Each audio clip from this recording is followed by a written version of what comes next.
Good morning everybody. छोटों को hello, बड़ों को मेरी ओर से नमस्कार। तो आज हम जो नेक्स्ट टॉपिक पढ़ने जा रहे हैं वो है ऊना डिस्ट्रिक्ट। आज हम पूरा ऊना डिस्ट्रिक्ट का पोस्टमार्टम करेंगे और डेली की तरह आपको आदत या याद दिला देता हूँ मैं कि सबसे पहले आपको लोकेशन देखनी है कि ऊना डिस्ट्रिक्ट है कहाँ पे, और इसके साथ जो अदर डिस्ट्रिक्टें हैं सीमा साझा करती है वो कौन कौन सी है। तो पहले नॉर्थ में जो आती है वो आती है कांगड़ा, दूसरे नंबर पे हमीरपुर, तीसरे पे बिलासपुर, और इस साइड को जो है पंजाब भी टच करता है इसको, ऊना को। ठीक है, तो ऊना डिस्ट्रिक्ट के साथ तीन डिस्ट्रिक्टें जो है सीमा साझा करती है, कांगड़ा, हमीरपुर, बिलासपुर। ओके, क्योंकि चलो मैं आगे बात करूँगा इसके बारे में, पहले मैं आगे बात कर लेता हूँ ऊना की ही। और आज हम बात कर रहे हैं ऊना के ऊपर। तो ऊना का आपको मैंने पहले बता दिया कि यहाँ पे कांगड़ा है, हमीरपुर है और बिलासपुर है। तो तीन डिस्ट्रिक्ट हैं जो है सीमा साझा करती है ऊना के साथ। और ऊना की गठन कब हुआ था? 1972 में हुआ था। और पॉपुलेशन डेंसिटी कितनी है? 338, जो कि परसेंटेज उसके हिसाब से देखा जाए तो सेकंड रैंक आता है, पहला 400 है। पॉपुलेशन डेंसिटी कितनी है सबसे ज़्यादा? तो हमीरपुर में है 407, और पहला स्थान है, और सेकंड स्थान ऊना का है। और यहाँ की लिटरेसी या साक्षरता दर कितनी है? 86.53% है। और क्षेत्रफल कितना है? 1540 वर्ग किलोमीटर, जो कि परसेंटेज में देखा जाए तो 2.77% हिस्सा रखता है हिमाचल प्रदेश का। और यहाँ का सेक्स रेशो कितना है? लिंगानुपात कितना है? 976 है। और चाइल्ड सेक्स रेशो 875 है, जो कि सबसे कम है। शिशु चाइल्ड सेक्स रेशो हिमाचल में ऊना डिस्ट्रिक्ट का 875। लाहौल स्पीति का सबसे ज़्यादा है भारत में, 1033। चाइल्ड सेक्स रेशो भारत में सबसे ज़्यादा पूछा जाए आपको तो लाहौल स्पीति का आता है 1033। और जो डेकेड जो पॉपुलेशन वृद्धि दर है 16.26 है। 10 की है पॉपुलेशन जनसंख्या वृद्धि दर 16.26% है। और यहाँ पे विधानसभा क्षेत्र 5 है।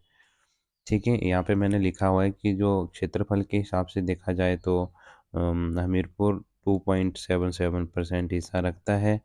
और अगर पॉपुलेशन के हिसाब से देखा जाए तो 7.59% हिस्सा रखता है। ठीक है, और आपको ध्यान होना चाहिए कि कुछ भी पूछ सकते हैं, कमीशन कुछ भी पूछ सकता है आपसे। और इसकी भौगोलिक स्थिति हम देखेंगे तो हिमाचल प्रदेश के पश्चिम में ही स्थित है, मतलब इस तरफ। यहाँ पे कांगड़ा है, ये सेंटर में हम लेते हैं इसकी लोकेशन ऊना की। यहाँ और यहाँ पे पंजाब है, बिलासपुर है, हमीरपुर और कांगड़ा नॉर्थ में है। ठीक है, और ऊना जिला 31 डिग्री से लेके 21 मिनट से और 31 डिग्री 50 मिनट तक इसकी उत्तरी अक्षांश में है। और 76 डिग्री से लेके 18 मिनट से लेके 76 डिग्री 28 मिनट पूर्वी देशांतर के बीच में स्थित है। ठीक है, और यहाँ पे पर्वत श्रृंखलाएं जो कि ऊना हिमालय पर्वत श्रेणी में शिवालिक पर्वतमालाओं के आंचल में बसा हुआ है। और जो शिवालिक का नाम मैनाक भी है, कभी भी पूछा जा सकता है आपसे, और पेपरों में भी पूछा गया है पहले ही। तो पर्वत श्रृंखला में जो ऊना के पश्चिम में जसवा दून की पहाड़ियाँ पंजाब से पृथक करती है। आपसे पूछा जा सकता है कि जसवा दून, तो आपको याद होना चाहिए कि पंजाब से अलग करती है। और दून के मध्य में स्थित है ऊना। ठीक है, और ऊना के पूर्व में जसवा धार या चिंतपूर्णी धार है, जिसे हमीरपुर जिले में 16 सिंगी धार कहते हैं। बरवेन इसकी सबसे ऊंची चोटी है। ठीक है, आपको इतना ही याद रखना है। ये मैंने स्पेलिंग देख लेनी है आपको।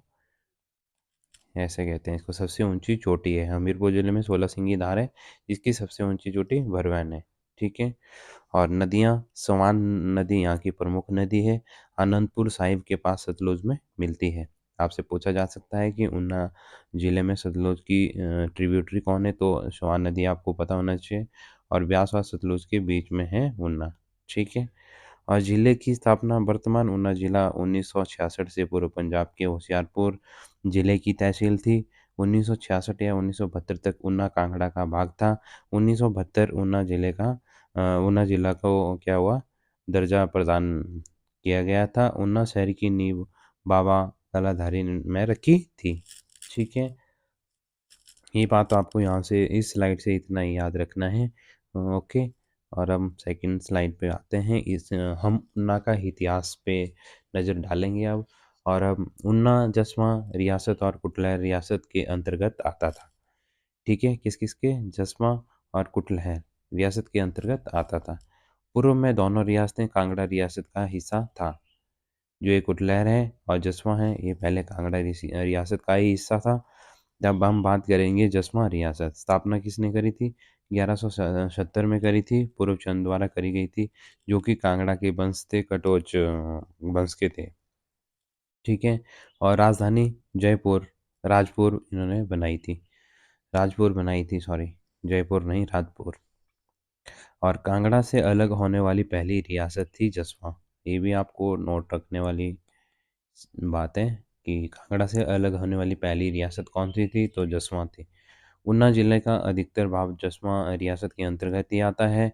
और जसवां राजा जो गोविंद चंद थे, अकबर के समय जसवां मुगलों के अधीन आई थी। राजा गोविंद चंद था उस टाइम राजा। ठीक है, और जो गोविंद चंद थे के पोते अनिरुद्ध चंद ने 2 बार मुगलों के विरुद्ध विरोध किया था। तो आपको पता होना चाहिए कि जो गोविंद चंद के पोते थे, अनिरुद्ध चंद जी थे, उन्होंने मुगलों के विरुद्ध विरोध किए थे 2 बार। पूछा जा सकता है कि कितनी बार किए थे विद्रोह। संचार चंद आक्रमण जसवां पर कब्जा कर लिया था। संसार चंद जो कि कांगड़ा राजा है, और जो संसार चंद के विरुद्ध उमेद चंद ने गोरखों का साथ दिया था।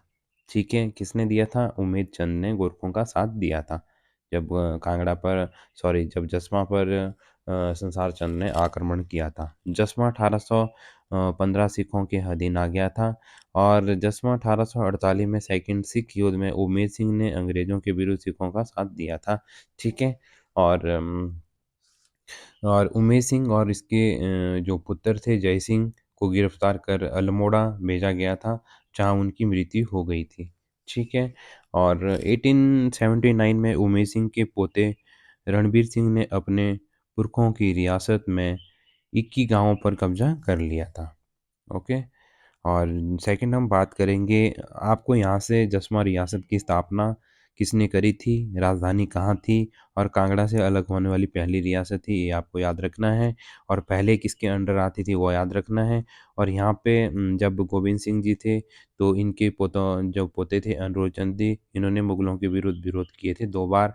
और जब 1857 का जब युद्ध हुआ था, तो उस टाइम जो यहाँ के जो राजा थे, शासक थे, उन्होंने अंग्रेज़ों का साथ दिया था। तो उसका नाम क्या था वो आपको ध्यान होना चाहिए। यहाँ से आपको इतनी ही बात याद रखनी है। सेकंड हम बात करेंगे कुटलैहर रियासत की। ऊना जिला का हिस्सा थी, जो कांगड़ा से टूटकर बनी थी। पूर्व में चौकी कुटलैहर के नाम से जाना जाता था। ठीक है, और हम अब आगे बात करते हैं। पूर्व में चौकी कुटलैहर के नाम से जाना जाता था कुटलैहर को, रियासत को, इतना आपको ध्यान रखना है। हम थर्ड स्लाइड पे बात करते हैं। कुटलैहर कांगड़ा क्षेत्र की सबसे छोटी रियासत थी। ये भी आपको ध्यान रखना है। पहली जो जसवां थी, वो पहली रियासत थी कांगड़ा से अलग होने वाली, और जो कुटलैहर थी वो सबसे छोटी रियासत थी कांगड़ा की। और इस रियासत, पेन चेंज कर लेते हैं। इस रियासत पर 40 राजाओं ने शासन किया था। स्थापना किसने करी थी? जसपाल ब्राह्मण द्वारा करी गई थी, और राजधानी कोट कलोर रखी गई थी। ठीक है, और राजधानी कोट कलोर। जसपाल के पोते और पुत्र ने कोटी भज्जी रियासतों की स्थापना करी थी। जो कि पोते ने करी थी कोटे की, और पुत्र ने करी थी भज्जी रियासत की स्थापना करी थी। और कुटलैहर के उत्तरी प्रांत चौकी पर 1758 में घमंड चंद ने कब्जा कर लिया था। उत्तरी प्रांत चौकी पर 1758 में घमंड चंद ने कब्जा कर लिया था। संसार चंद ने कब्जा कब किया था यहाँ पे? 1786 में कब्जा किया था। बाद में गोरखों ने मुक्त करवा दिया था कुटलैहर को। किससे?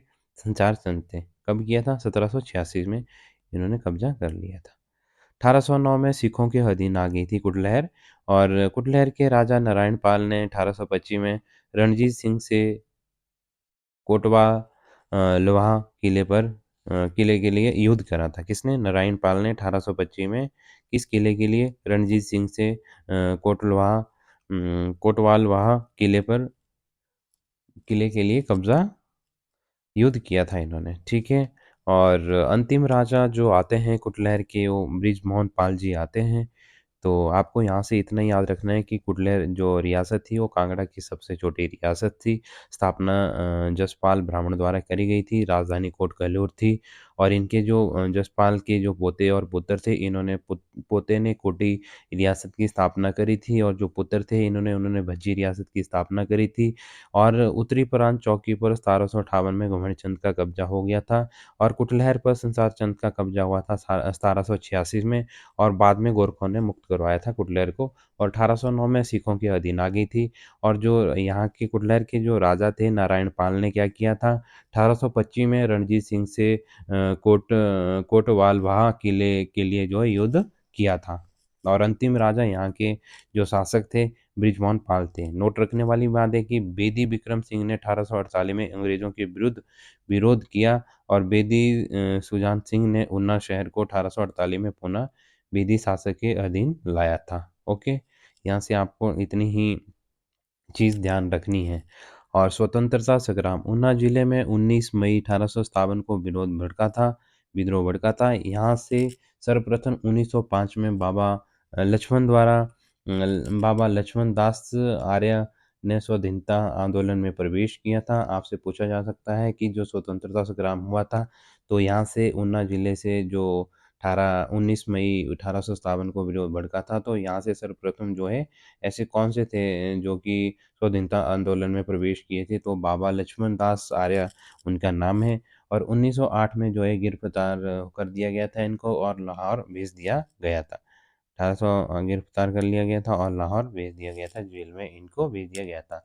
और जो लक्ष्मण दास के पुत्र सत्याप्रकाश बागी और मादाराय तीर्थ, राम अयूल और गोपीचंद भार्गव ऊना जिले के स्वतंत्र सेनानी थे। आपको यहाँ के जो स्वतंत्र सेनानी थे उनके नाम भी याद रख लेने हैं। जैसे मैंने बताया आपको कि महाशय तीर्थ, सत्याप्रकाश, भार्गव और गोपीचंद जी, ये आपको इतने ही नाम याद रखने हैं, 3-4। और यहाँ पे जो मेले होते हैं, चिंतपूर्णी का मेला होता है और बसौली का मेला भी होता है, पीर निगाह। और मेड़ी में बाबा बड़ा भाग सिंह मेला होता है। और आगे हम एक नज़र अर्थव्यवस्था के ऊपर देख लेते हैं। पीखूवाला में बीज संवर्धन फार्म है और अंजोली में पोल्ट्री फार्म है। दुग्ध अभिशीतन केंद्र कहाँ है? जलोरा में है, बंगाड़ा में है, उम्पुवाल में है, ठीक है। और महत्वपूर्ण औद्योगिक केंद्र है ऊना का। और ऊना नंगल जो रेल लाइन है 1991 में बनी थी और ब्रॉड गेज लाइनें हैं। और ऊना सबसे कम एसटी जो कि पॉपुलेशन है, ठीक है। हिमाचल प्रदेश में सबसे कम पॉपुलेशन वाला ज़िला ऊना डिस्ट्रिक्ट है और ऊना सबसे अधिक सिख जनसंख्या रखता है, ठीक है। और ऊना डिस्ट्रिक्ट हमने पूरा कंप्लीट कर लिया है।